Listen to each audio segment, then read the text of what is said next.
Hello दोस्तों, स्वागत है आपका मेरे YouTube channel stock with Sameer में। I am Sameer. जिस आईपीओ का वेट हम काफ़ी टाइम से कर रहे थे, उसका इशू ओपन होने जा रहा है 25 जून को। कंपनी का नेम है H D B financial service, जो कि H D F C bank की सब्सिडरी कंपनी है। आईपीओ जो ओपन होने जा रहा है 25 जून को और क्लोज होने जा रहा है 27 जून को। तो आप प्लीज़ वीडियो में बने रहिए। तो हम आ गए हैं H D B financial services की वेबसाइट पे। तो जो ये H D B financial service है, ये सब्सिडरी कंपनी है H D F C bank की। तो मेजर जो स्टेक होल्डर है जो इसमें जो H D F C bank है। तो ये कंपनी जो स्टार्ट हुई थी अपना 2007 में स्टार्ट हुई थी। और ये एक एनबीएफसी कंपनी है।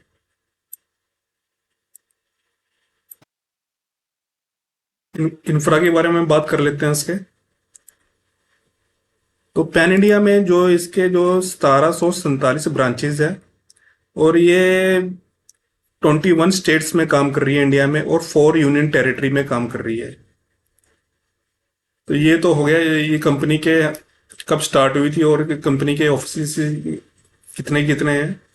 तो आगे चलते हैं, कंपनी के प्रोडक्ट्स के बारे में बात कर लेते हैं। तो कंपनी के जो प्रोडक्ट्स हैं, कंपनी जो है लोन्स में डील करती है, जो ऑल टाइप के जो लोन्स है। तो इसमें आप देख सकते हैं कि कंपनी जो है पर्सनल लोन लोन हो गया, टू व्हीलर लोन हो गया, कार लोन हो गया, यूज कार लोन हो गया, गोल्ड लोन हो गया, loan against property, consumer durable loan हो गया, उसमें डील करती है। इसके अलावा जो कंपनी डील करती है, गोल्ड लोन हो गया, बिजनेस लोन हो गया, एंटरप्राइज बिजनेस लोन हो गया, कमर्शियल व्हीकल लोन हो गया, कंस्ट्रक्शन इक्विपमेंट लोन हो गया, कार लोन हो गया, तो इस ट्रैक्टर लोन हो गया। तो मेजर जो कंपनी का जो प्रोडक्ट्स है वो लोन ऑल टाइप के जो लोन है उसमें डील करती है। आ जाते हैं कंपनी के आईपीओ के इसमें। तो कंपनी का जो आईपीओ जो ओपन हो रहा है वो 25 जून को ओपन हो रहा है। क्लोज जो है 27 जून को हो रहा है, यानी आपको 25 जून और 27 जून के बीच में जो है इसको अप्लाई करना है। जो अलॉटमेंट डेट, जो टेंटेटिव अलॉटमेंट डेट रहेगी वो 30 जून को रहेगी। अगर आपको अलॉटमेंट नहीं मिलता है तो जो रिफंड है वो 1 जुलाई को आपके बैंक अकाउंट में आ जाएगा। अगर अलॉटमेंट मिलता है तो 1 जुलाई को आपके डीमेट अकाउंट में शेयर आ जाएंगे। जो लिस्टिंग डेट है वो 2 जुलाई की रहेगी।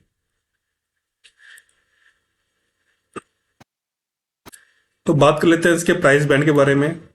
जो इसका प्राइस बैंड आया है 700 टू 740 पर शेयर, यानी एक शेयर की जो वैल्यू निकल के आई है 700 से 740 रुपीज के बीच में।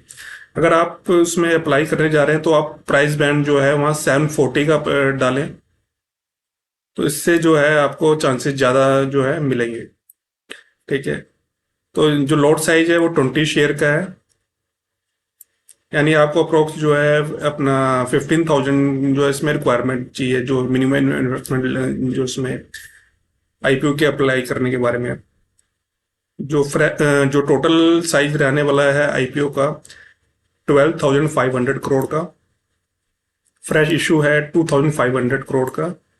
ऑफर फॉर सेल है 10,000 करोड़ रुपीस का। जो लिस्टिंग है वो बीएससी एनएससी दोनों उस पर एक्सचेंजों पे होगी। आगे चलते हैं, तो बात कर लेते हैं किसका कितना परसेंटेज रहने वाला है। जो रिटेल कैटेगरी है उसमें जो मेन शेयर है वो 31.44% का, 31% का अप्रोक्स जो शेयर रहने वाला है। क्यू आई बी का जो रहने वाला है 44.92 जो इन्वेस्टर रहते हैं।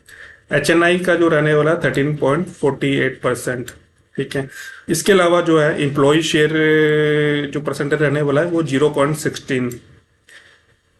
इसके बाद जो है शेयर होल्डर शेयर ऑफर, उसका परसेंट जो रहने वाला है 10%। अब ये क्या है, शेयर होल्डर शेयर ऑफर, यानी आपके पास अगर इस एच डी एफ सी का कोई शेयर है तो उसमें आप शेयर होल्डर शेयर इस कैटेगरी में अप्लाई कर सकते हैं। अगर आपके पास 19 जून से पहले 18 जून तक आपके पास कोई H D F C bank का कोई शेयर था तो आप इस कैटेगरी में जो है अप्लाई कर सकते हैं। टोटल हो गया ये 100%।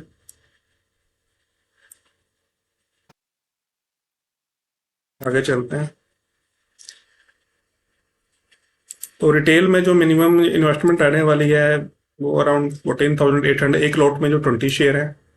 जो मैक्सिमम कर सकते हैं एक डीमेट अकाउंट से वो 13 लॉट अप्लाई कर सकते हैं।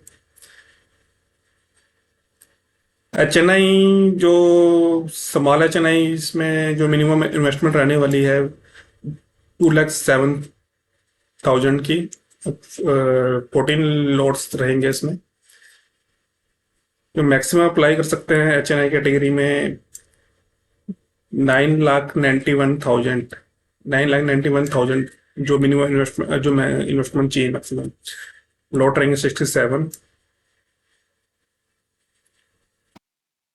जो बिग HNI कैटेगरी है उसमें जो मिनिमम इन्वेस्टमेंट रहने वाली है 10 लाख की, उसमें जो लॉट रहेंगे 68।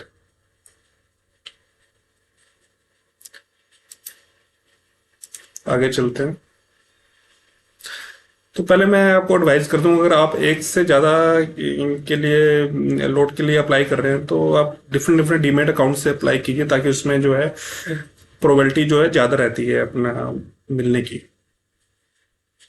तो बात कर लेते हैं कंपनी के मेन उस पर, कंपनी के फाइनेंशियल के बारे में, कंपनी का फाइनेंशियल परफॉर्मेंस कैसा है। तो बात कर लेते हैं कंपनी के रेवेन्यू के बारे में। कंपनी का जो रेवेन्यू जो 2023 में था 12,402 करोड़ रुपीस, 12,402 करोड़ रुपए का। और जो मार्च 25 में जो कंपनी का जो रेवेन्यू है 16,300, 16,300 करोड़ रुपए है। तो रेवेन्यू जो है, बात करें 23 से 25 के 3 साल में जो एवरेज जो इंक्रीमेंट हुआ है वो हुआ है 10.47% पर ईयर के हिसाब से। प्रॉफिट की बात कर लेते हैं। प्रॉफिट 2023 में जो कंपनी का प्रॉफिट था 1,959 करोड़ रुपीस, जो मार्च 25 में था 2,175 करोड़। यानी जो कंपनी का प्रॉफिट जो इंक्रीज हुआ है 23 से 25 के बीच में जो है 11% से टोटल। अगर अगर कंपैरिजन करें जो पिछले साल से इसके प्रॉफिट का, तो 2024 से, 2024 में कंपनी का प्रॉफिट था 2,460 करोड़ रुपए, और जो 2025 में कंपनी का प्रॉफिट था 2,175 करोड़ रुपए। यानी कंपनी का प्रॉफिट जो डिक्रीज हुआ है वो 12% से हुआ है। बात कर लेते हैं कंपनी के रिजर्व और बोरोइंग्स पे। जो कंपनी का की बोरोइंग थी जो 2023 में 54,000 करोड़ रुपीस के आसपास की थी। उसके अगेंस्ट जो बोरोइंग थी 10,600 करोड़ रुपीस की थी। इसके अलावा जो 25 में जो कंपनी की बोरोइंग जो बढ़कर होगी 87,000 करोड़ रुपीस का हो गया, पर रिजर्व जो है 15,000 इसके अगेंस्ट में जो है वो बढ़ के हो गया। तो कंपनी जो है थोड़ा रिजर्व कंपनी के कम है तो बोरोइंग थोड़ी ज़्यादा है, पर कंपनी जो है मेन जो रिप्यूटेड कंपनी है HDFC का जो मेन होल्ड है, तो कंपनी के फाइनेंशियल ठीक ठीक है, यानी कंपनी प्रॉफिट में है। और NBFC में जो है रिप्यूटेड नेम रखती है। तो बात कर लेते हैं आगे। तो कंपनी क्या वैल्यूशन के बात कर लेते हैं। जो IPO का जो प्राइस आया है वो महंगा है या सस्ता। तो कंपनी का जो PE रेशो अराउंड है 28। तो इसके जो पीर कंपनीज हैं तो उसके पीस के बारे में बात कर लेते हैं। तो ये है जो इसके पीर कंपनी से, जैसे बजाज फाइनेंस का है, उसका पीज रेशो है अपना 33 है। चोलामंडलम फाइनेंस का 30 है। जो कंपनी का मेन एवरेज जो है वो 24 है।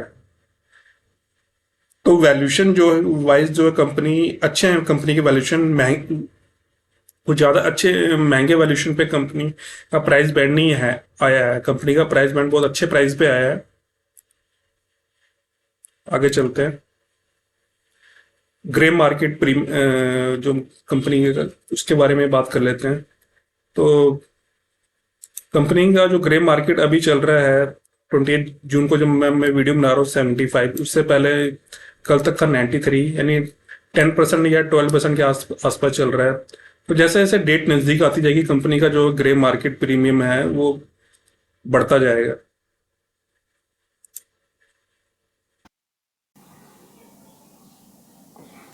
तो बात कर लेते हैं कि हमें इस आईपीओ में अप्लाई करना चाहिए कि नहीं। तो 100% हमें इस आईपीओ में अप्लाई करना चाहिए। इसमें कुछ पॉइंट हम डिस्कस कर लेते हैं कि हमें क्यों अप्लाई करना चाहिए। तो फर्स्ट जो पॉइंट आता है कि कंपनी जो है एक रिप्यूटेड एनबीएफसी कंपनी है और एचडीएफसी की जो है सब्सिडरी कंपनी है जो 2007 से मार्केट में काम कर रही है। सेकंड जो पॉइंट आता है कि कंपनी के जो वैल्यूएशन जिस प्राइस पे आईपीओ आया है वो वैल्यूएशन काफ़ी अच्छे हैं। थर्ड जो पॉइंट आता है कि कंपनी का ग्रे मार्केट प्रीमियम जो ट्रेंड कर रहा है अराउंड 75 टू 95 के बीच में, अराउंड 10% टू 15%, जो बहुत ही बढ़िया है। और आने वाले टाइम में इसका ग्रे मार्केट प्रीमियम जो है 25 टू 30% तक जा सकता है। तो इन सब रीजन के यहाँ पे हमें इस आईपीओ में अप्लाई करना चाहिए। होपफुली वीडियो आपको अच्छी लगी होगी। अगर अच्छी लगी तो प्लीज़ लाइक कर दीजिए और चैनल को भी सब्सक्राइब कर दीजिए। Thank you.